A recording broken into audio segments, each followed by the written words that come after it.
ಇಲ್ಲ, ಜೈಲು ಅಧಿಕಾರಿಗಳು ಈ ಘಟನೆ ಆದಮೇಲೆ ಅವ್ರನ್ನೆಲ್ಲ ಶಿಫ್ಟ್ ಮಾಡಬೇಕು ಬೇರೆ ಕಡೆ ಅಂತೇಳಿ ತೀರ್ಮಾನ ಮಾಡಿದರು. ಅವರು ಯಾರ್ಯಾರನ್ನ ಎಲ್ಲೆಲ್ಲಿ ಕಳಿಸ್ಬೇಕು ಅಂಥೇಳಿ ಅವರು ಒಂದು 8-10 ಜನರನ್ನು ಶಿಫ್ಟ್ ಮಾಡೋದಕ್ಕೆ ತೀರ್ಮಾನ ತಗೊಂಡು ಶಿಫ್ಟ್ ಮಾಡ್ತಾ ಇದ್ದಾರೆ. ಅವರೆಲ್ಲ ಇನ್ನೂ ಗೊತ್ತಿಲ್ಲ, ನನಗೆ ತಲುಪಿದ್ದಾರೋ ಏನೂ ಗೊತ್ತಿಲ್ಲ, ಶಿಫ್ಟ್ ಆಗಿದ್ದಾರೆ. ಬಳ್ಳಾರಿ ಜೈಲ್ಗೆ ಪರ್ಟಿಕ್ಯುಲರ್ ಕಳಿಸಲಿಕ್ಕೆ ರೀಸನ್ ಇದೆಯಾ ಸರ್? ಆ ಥರ ಏನಿಲ್ಲ. ಸೆಕ್ಯೂರಿಟಿ ದೃಷ್ಟಿಯಿಂದ ಯಾವ ಬಂದಿಖಾನೆಗೆ ಹೋಗಬೇಕು ಅದನ್ನು ಅವರು ಡಿಸೈಡ್ ಮಾಡಿದ್ದಾರೆ. ಅವರು ನಮ್ಮ ಪ್ರಿಸನ್ ಅಥಾರಿಟೀಸ್ ಡಿಸೈಡ್ ಮಾಡಿದ್ದಾರೆ. ನಾವ್ಯಾರು ಕೂಡ ಅದಕ್ಕೆ ಇಂಟರ್ಫಿಯರ್ ಆಗಿಲ್ಲ. ಯಾಕೆಂದ್ರೆ ಸರ್, ಈಗ ಉಸ್ತುವಾರಿ ಜಮೀರ್ ಇದ್ದಾರೆ, ಹಾಗಾಗಿ ಅಲ್ಲಿ ಹೋದ್ರೂ ಸಾರ್ವಜನಿಕ ಯಾವ ಜಿಲ್ಲೆಗೆ ಹಾಕಿದ್ರು ಅಲ್ಲೊಬ್ರು ಉಸ್ತುವಾರಿ ಇದ್ದೇ ಇರ್ತಾರಲ್ಲ, ಅದಕ್ಕೇನು ಅದಕ್ಕೂ ಸಂಬಂಧ ಇಲ್ಲ. ಆಪ್ತರ ಜಮೀರ್ ದರ್ಶನ್ಗೆ ಅರೆ ಇದ್ರೇನಂತಿಲ್ಲ, ಯಾರಿದ್ರೂ ಕೂಡ ಕಾನೂನಿನ ಪ್ರಕಾರ ಏನು ಕ್ರಮ ತಗೋಬೇಕು ಅದನ್ನು ತಗೊಳ್ತೀವಿ.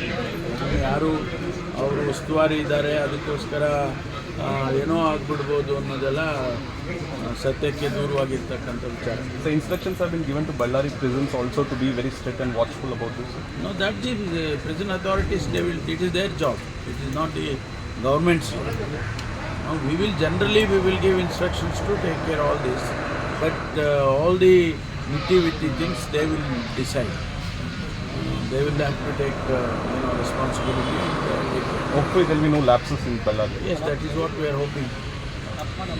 ಸಿಎಂದು ಇವತ್ತು ಪ್ರಾಸಿಕ್ಯೂಷನ್ ಇದೆ, ಕೋರ್ಟಲ್ಲಿ ವಿಚಾರಣೆಗೆ ಬಂದಿದೆ.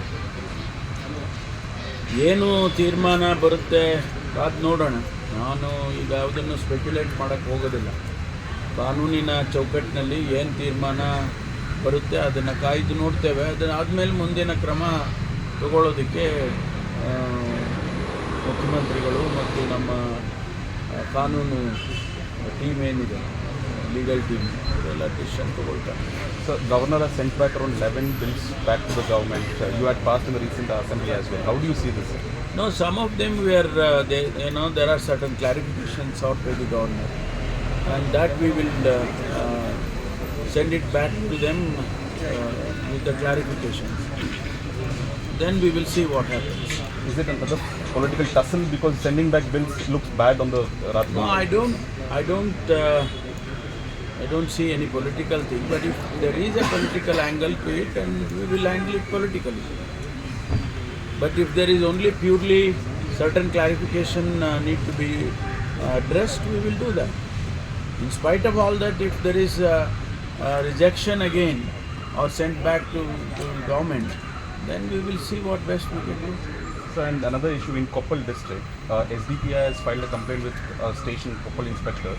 There are few Hindu symbols on the light lamps, where the street lamps.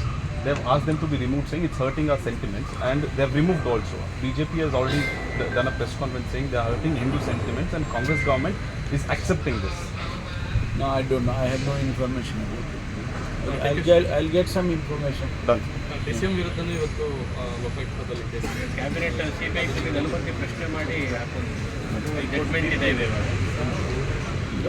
ಇದು ಜಸ್ಟಿಸ್ ಸೋಮಶೇಖರ್ ಅವರ ಮುಂದೆ ಬರ್ತಾ ಇದೆ ಅಂತೇಳಿ ಪೇಪರಲ್ಲಿ ಓದ್ದೇನೆ. ಅದನ್ನು ಕಾದು ನೋಡೋಣ ಏನು ತೀರ್ಮಾನ ಬರುತ್ತೆ ಅಂತೇಳಿ ಕಾದು ನೋಡೋಣ. ನ್ಯಾಯಯುತವಾಗಿ ತೀರ್ಮಾನ ಆಗಬೇಕು ಅನ್ನೋದು ನಮ್ಮೆಲ್ಲರ ಅಪೇಕ್ಷೆ. ಅದು ಯಾವ ಥರ ಬರುತ್ತೆ ತೀರ್ಮಾನ ಅಂತೇಳಿ ಕಾದು ನೋಡ್ತೀವಿ. ಪೊಲೀಸ್ ಕಾನ್ಸ್ಟೇಬಲ್ಗಳದ್ದು ಇದು ವಯೋಮಿತಿ ಹೆಚ್ಚಳ ಮಾಡೋದು ಸಂಬಂಧಪಟ್ಟಂತೆ ಕಳೆದ ಬಾರಿ ಹೇಳಿದ್ರು ಸರ್, ಅದೇನು ತರಿಸ್ಕೊಂಡು ವರದಿ ಇಲ್ಲ, ಇನ್ನೂ ವರದಿ ಸಂಪೂರ್ಣವಾಗಿ ಬಂದಿಲ್ಲ. ಬೇರೆ ಬೇರೆ ರಾಜ್ಯದಲ್ಲೆಲ್ಲ ಮಾಡಿದ್ದಾರೆ ಅಂತೇಳಿ ನಮ್ಮ ಹುಡುಗರೇ ಹೇಳ್ತಾ ಇದ್ದಾರೆ. ಆದರೆ ನಾವು ಅಫಿಷಿಯಲ್ ಆಗಿ ಅದು ಮಾಹಿತಿ ತಗೊಂಡು ಆಮೇಲೆ ಏನು ಮಾಡಬೇಕು ಅನ್ನೋದನ್ನು ತೀರ್ಮಾನ ಮಾಡಿದ್ದೀವಿ. 40 ವರ್ಷಕ್ಕೆ ರಿಕ್ರೂಟ್ಮೆಂಟ್, 40 ವರ್ಷಕ್ಕೆ ಪೊಲೀಸರಿಗೆ ಮಾಡಿದರೆ ಅವರಿಗೆ ಮುಂದೆ ಸರ್ವಿಸ್ ಸಿಗುತ್ತೆ. ಆಮೇಲೆ ಯಂಗ್ಸ್ಟರ್ಸ್ಗಳೆಲ್ಲ ಅವರು ಒಂದು ರೆಪ್ರೆಸೆಂಟೇಷನ್ ಮಾಡಿದ್ದಾರೆ.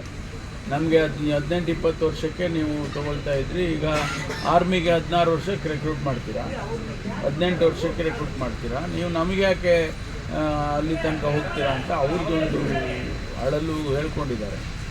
ಅದಕ್ಕೆ ನೋಡೋಣ, ತೀರ್ಮಾನ ಮಾಡುವಾಗ ಇದೆಲ್ಲ ಗಮನಿಸೇ ತೀರ್ಮಾನ ಮಾಡ್ತೀವಿ. ರಿಕ್ರೂಟ್ಮೆಂಟ್ ಏನಾದರೂ ಆಗ್ತದೆ ಮಾಡ್ತಾ ಇದ್ದೀವಲ್ಲ, ರಿಕ್ರೂಟ್ಮೆಂಟ್ ಎಲ್ಲ ಕಂಟಿನ್ಯೂಸ್ ಆಗಿ ಈಗಾಗಲೇ ರಿಕ್ರೂಟ್ಮೆಂಟ್ ಇವ್ರ ಹತ್ರ ADG ಹತ್ರ ಒಂದು 3,500-4,000 ಜನದ್ದು ನಡೀತಾ ಇದೆ.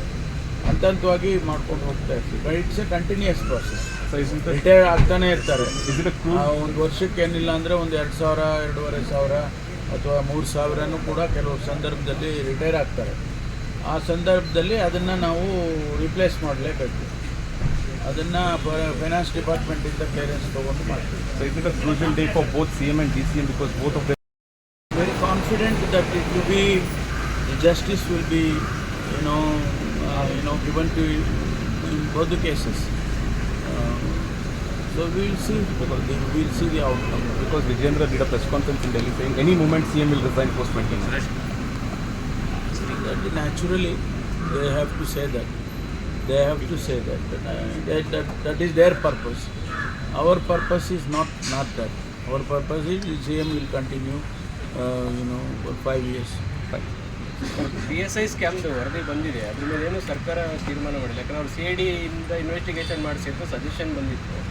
ಕ್ಯಾಬಿನೆಟಿಗೆ ಬಂದರೂ ಅದು ತೀರ್ಮಾನ ಆಗಿಲ್ಲ ಸರ್. ಅದನ್ನು ನೋಡ್ತೀವಿ ಸಂಪೂರ್ಣವಾಗಿ. ಅದು ಎಲ್ಲ ವರದಿ ಬರಬೇಕಲ್ಲ. ಅದು ಇಂಟ್ರಿಮ್ ಕೊಟ್ಟಿದ್ದಾರೆ. ಅದನ್ನು ನೋಡಿ ಸಂಪೂರ್ಣ ವರದಿ ಬರೋವರೆಗೂ ಏನು ಮಾಡಬೇಕು ಅಂತ. ಯಾಕಂದರೆ ನಾವು 2 ಭಾಗ ಇದೆ ಅಲ್ಲಿ. PSI ರಿಕ್ರೂಟ್ಮೆಂಟ್ದು ಒಂದು ಭಾಗ, ಆಮೇಲೆ ಸ್ಕ್ಯಾಮ್ ಇದು ಒಂದು ಭಾಗ. ರಿಕ್ರೂಟ್ಮೆಂಟ್ದು ಈಗಾಗಲೇ ನಾವು 545 ಕ್ಲಿಯರೆನ್ಸ್ ತೊಗೊಂಡು ಎಕ್ಸಾಮಿನೇಷನ್ ಮಾಡಿ ಈಗ ಅನೌನ್ಸ್ ಮಾಡೋದಕ್ಕೆ ಕಾಯ್ತಾ ಇದ್ದೀವಿ. ಈಗ ಇನ್ನೂ ಒಂದು 400 ಎಕ್ಸಾಮ್ ಆಗಬೇಕು. ಅದು ಕೂಡ ಡೇಟ್ ಫಿಕ್ಸ್ ಆಗಿದೆ. 402 ಜನರದ್ದು PSIದು ಅದು ರೇಟ್ ಫಿಕ್ಸ್ ಆಗಿದೆ. ಅದು ಎಕ್ಸಾಮ್ ಮಾಡ್ತೀವಿ. ಹಾಗೆ ಕಂಟಿನ್ಯೂ ಆಗುತ್ತದೆ. ಆದರೆ ಸ್ಕ್ಯಾಮಿನ ಬಗ್ಗೆ ನಾವು ಸಪ್ರೇಟಾಗಿ ಅದನ್ನು ಕ್ಯಾಬಿನೆಟಲ್ಲಿ ತೀರ್ಮಾನ ಮಾಡಬೇಕಾಗಿದೆ. Thank you.